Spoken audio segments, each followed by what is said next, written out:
بسم اللہ الرحمن الرحیم۔ الصلاۃ والسلام علیک یا رسول اللہ وعلی آلک وصحابک یا حبیب اللہ۔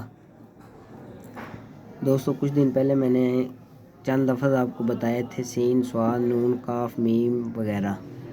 تو دوست نے ایک نے بتایا کہ سر جی مجھے دوبارہ آپ بتا دیں چھوٹی یہ اور قاف۔ آج ہم پھر ادھر سے شروع کرتے ہیں، آگے پھر دال، رے، واو، ہا، توئیں وغیرہ آ جائیں گی۔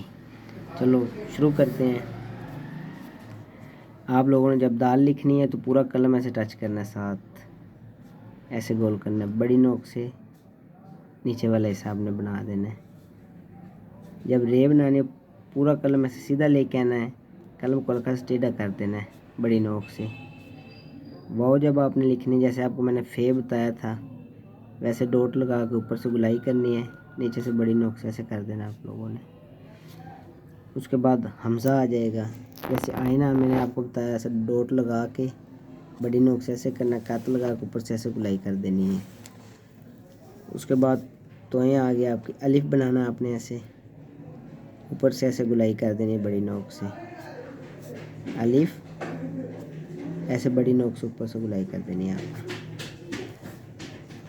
اس کے بعد یہ دوست نے کہا سر دوبارہ بتاؤ، یہ پورے قلم سے ایسے گلائی کرنی ہے، یہاں سے برابر ہونا چاہیے، پھر ایسے پورے قلم سے گلائی کر دینی ہے۔ ایسے آپ نے بنانی کہ دوسری طرف سے بھی یہ لکھا جائے۔ کاف ڈوٹ لگانا ہے، اوپر سے گلائی کرنی ہے، ایسے گلائی کر دینی ہے آپ نے۔ ٹھیک ہوگا۔ دوبارہ پھر میں سین بتا دیتا ہوں۔ سین بڑی نوک سے ایسے بنانا ہے، پورا قلم ایسے لے کے جانا ہے، پھر نون گنا ایسے بنا دینا آپ نے۔ آگے پھر صاد بتا دیتے ہیں، بڑی نوک سے ایسے بنانی آنکھ، پورا قلم بنا دینا ایسے، پھر ایسے گلائی کر دینی ہے آپ لوگوں نے۔ السلام علیکم ورحمۃ اللہ۔